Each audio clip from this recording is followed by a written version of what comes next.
Bismillahirrahmanirrahim. Assalamualaikum warahmatullahi wabarakatuh. Saudara sekalian, ini adalah pertemuan pertama kita tentang mata kuliah pengantar studi Islam. Karena ini baru pertemuan pertama, maka saya perkenalkan diri saya. Sesuai dengan dalam absen, nama saya M. Ridwan, tapi sebenarnya nama lengkap saya itu Ridwan Abu Bakar. Baiklah, untuk mempersingkat waktu, mata kuliah pengantar studi Islam ini ada 13 topik, ya. Karena itu saya ingin menguraikan pada pertemuan pertama ini adalah arah perkuliahan kita, silabinya, materi-materi apa yang harus kita capai sepanjang perkuliahan ini.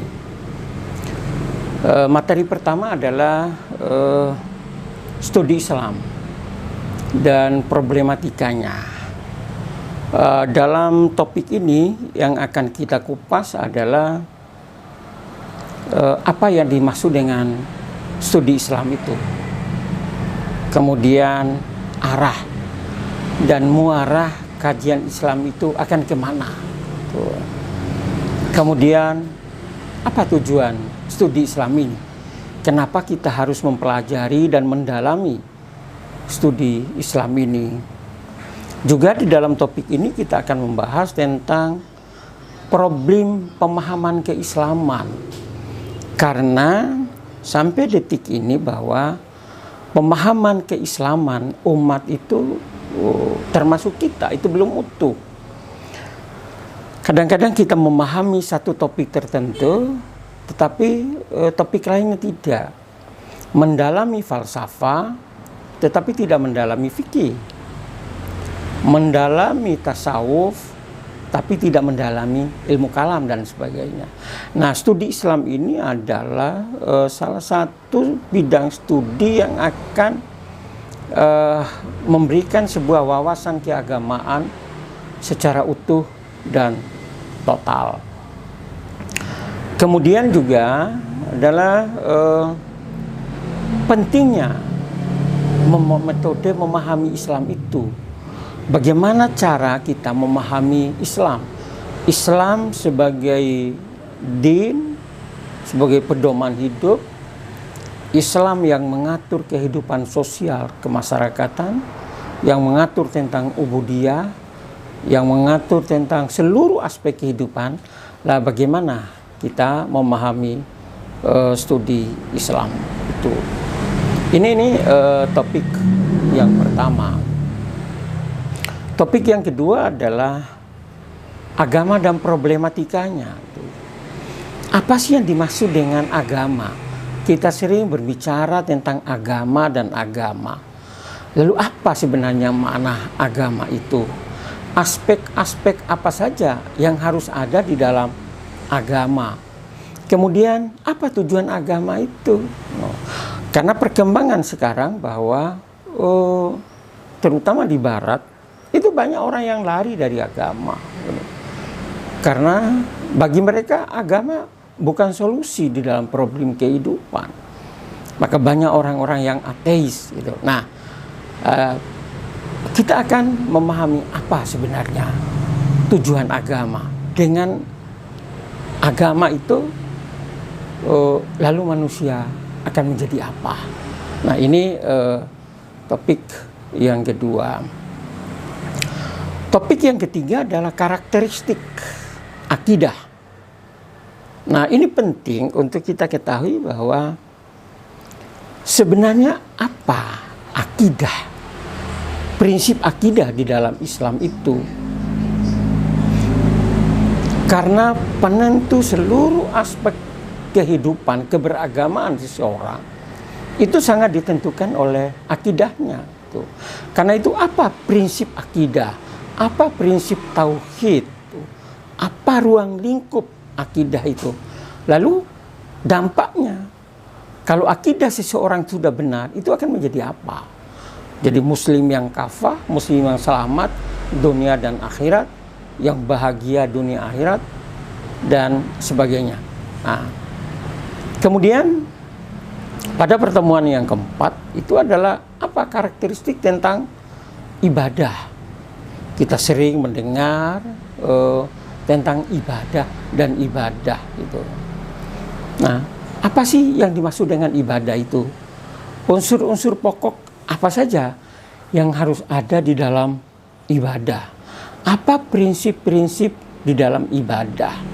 Kemudian, apa dampak daripada ibadah itu sendiri? Membawa efek nggak di dalam kehidupan individu, kehidupan sosial bermasyarakat, jika seseorang itu menjalankan ibadah secara benar. Kemudian topik yang kelima adalah karakteristik tentang akhlak. Nah, diakui apa tidak bahwa sekarang ini masyarakat itu telah jauh daripada akhlak Islam yang sebenarnya itu.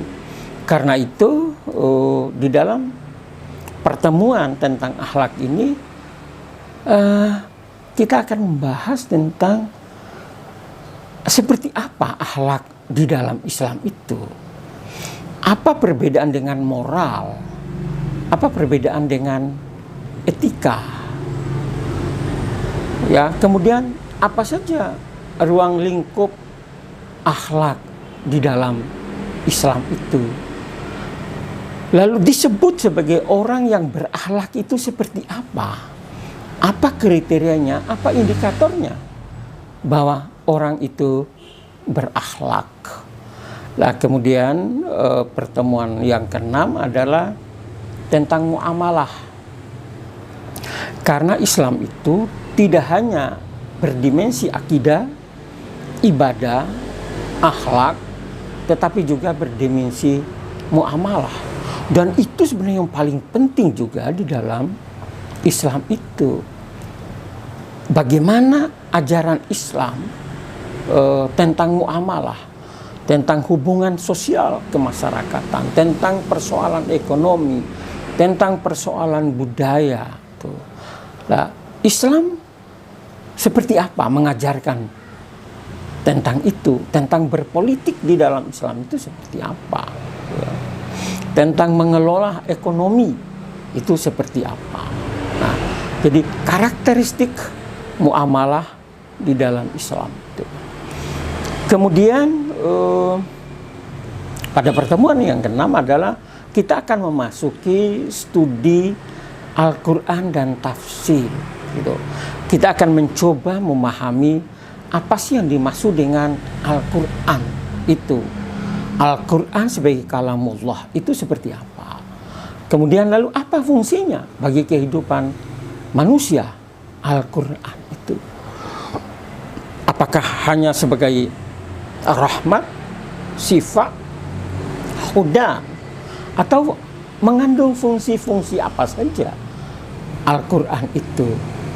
Kemudian apa buktinya bahwa Al-Quran itu adalah kalamullah, betul-betul itu adalah firman Allah yang berasal dari Allah Subhanahu wa Ta'ala, bukan itu karangan dan ciptaan dari Muhammad Rasulullah Sallallahu Alaihi Wasallam.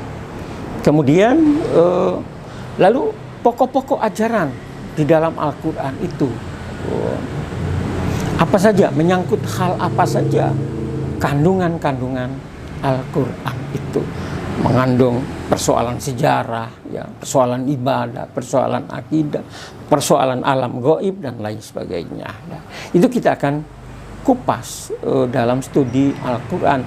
Demikian juga dalam studi Al-Quran juga kita akan membahas tentang tafsir. Apa sih yang dimaksud tafsir itu? Karena Al-Quran itu adalah kalamullah, ya, yang berbahasa Arab. Tentu saja kita harus memahami apa yang diinginkan oleh Allah. Itulah yang namanya tafsir.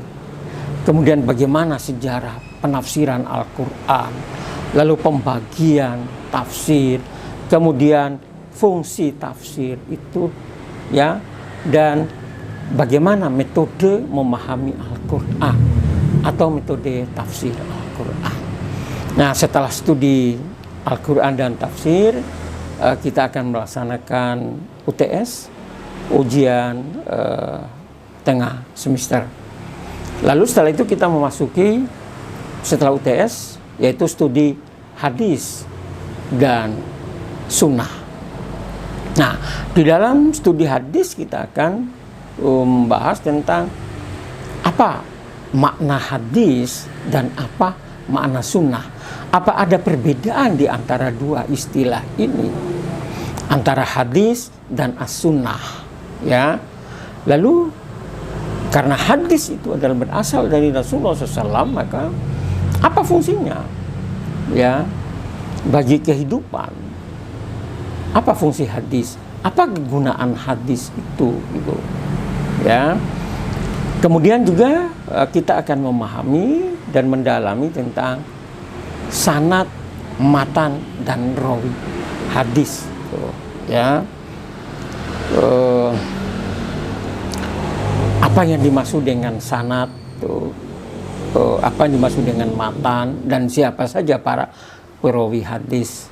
Kemudian lalu kapan hadis itu dibukukan, yaitu sejarah pembukuan hadis.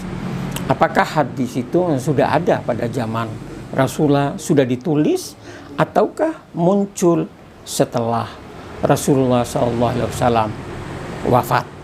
Nah, setelah studi hadis, maka kita akan mendalami tentang ilmu kalam. Ini penting agar membuka wawasan kita, ya, karena perdebatan yang banyak di dalam umat itu adalah perdebatan, selain fikih, adalah perdebatan tentang ilmu kalam, ya, yang terkait tentang sifat-sifat Allah. Nah, maka di dalam studi ilmu kalam nanti kita akan mendalami tentang apa yang dimaksud dengan ilmu kalam, apa dimaksud dengan ilmu tauhid, apa dimaksud dengan usuluddin, apa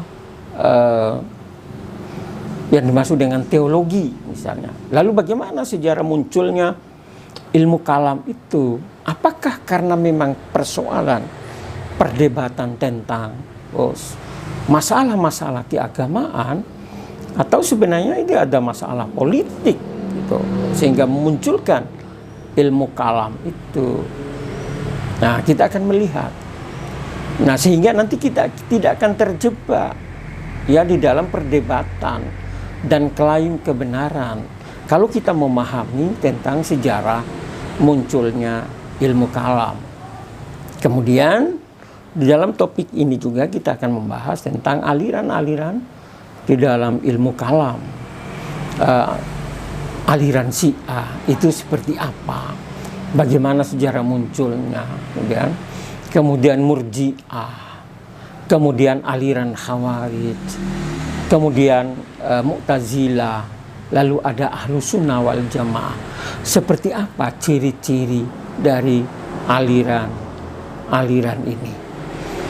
Setelah mendalami ilmu kalam, maka kita akan masuk membahas tentang filsafat. Karena sampai dengan tahun 70-an itu sebagian ulama masih mengharamkan studi filsafat itu, karena dianggap akan menimbulkan penyimpangan pemahaman keagamaan. Karena itu jauhi filsafat.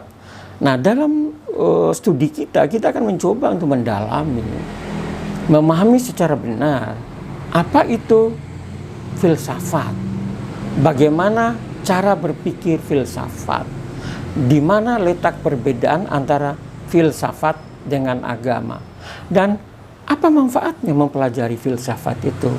Apakah membawa manfaat atau membawa mudarat? Nah, ini kajian pentingnya memahami filsafat. Setelah itu kemudian kita akan mendalami tentang studi tasawuf, gitu ya. Jadi apa yang dimaksud dengan tasawuf? Bagaimana asal usul ajaran tasawuf itu? Karena ada yang menganggap bahwa kemunduran umat Islam itu disebabkan karena ajaran tasawuf, yaitu yang menjauhi dunia. Itulah antara lain umat Islam mundur. Nah, dari sini kita akan mengkaji secara mendalam, ya, seperti apa tasawuf itu. Apakah memang harus dijauhi atau memang kita ini harus menjadi sufi, ya, mendalami kehidupan tasawuf. Maka akan dikupas tentang bagaimana sejarah munculnya tasawuf dan berasal dari mana ajaran tasawuf itu. Apakah berasal dari luar Islam atau di dalam Islam. Kemudian lalu apa tahapan-tahapan atau yang disebut dengan makom-makom di dalam tasawuf itu, sehingga seseorang bisa mencapai derajat ma'rifatullah, derajat yang tertinggi di dalam tasawuf. Lalu tentu saja kita akan bahas tentang manfaat mempelajari dan mengamalkan ajaran tasawuf itu. Setelah studi tasawuf, maka kita akan studi fikih, gitu ya. Karena ini bagaimanapun juga kehidupan masyarakat keagamaan tidak pernah lepas daripada fikih, yaitu hukum. Karena itu maka kita akan mempelajari ini secara mendalam tentang apa sih yang dimaksud dengan fikih. Kemudian lalu kenapa terjadi perbedaan di dalam fikih? Ada berbagai mazhab di dalam fikih itu. Ini apa latar belakang sejarahnya? Kenapa bisa terjadi itu? Kemudian lalu apa fungsi fikih itu?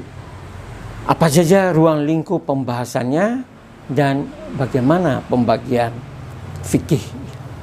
Nah, kemudian pertemuan terakhir kita akan membahas tentang pembaharuan di dalam Islam. Karena umat Islam sejak abad ke-12, 13 Masehi itu mengalami kemunduran yang luar biasa sampai dengan abad ke-18. Maka sejak abad ke-15, 16, 17 sampai dengan abad ke-20, umat Islam itu dijajah dan dikuasai oleh Barat. Kan itu muncullah beberapa pemikir Muslim yang ingin mengembalikan kejayaan umat Islam, karena umat Islam ini pernah menguasai dunia, pernah memimpin dunia, mengendalikan dunia, tetapi terpuruk dijajah dan dikuasai oleh orang-orang Eropa, orang-orang Barat, oleh orang-orang Kristen. Maka muncullah para pembaharu, baik yang berada di Mesir, di India, kemudian di Turki, termasuk juga di Indonesia, bahwa umat Islam harus kembali bangkit, ya, agar bisa mengalahkan Barat, agar bisa mengamalkan Islam itu secara benar, secara tepat, sehingga Islam kembali memimpin dunia. Dan juga akan kita bahas tentang siapa saja tokoh-tokoh pembaharu itu. Nah, setelah itu baru kita akan mengadakan UAS. Itulah saudara sekalian materi yang kita kaji, yang kita pelajari dalam mata kuliah pengantar studi Islam ini. Terima kasih. Assalamualaikum warahmatullahi wabarakatuh.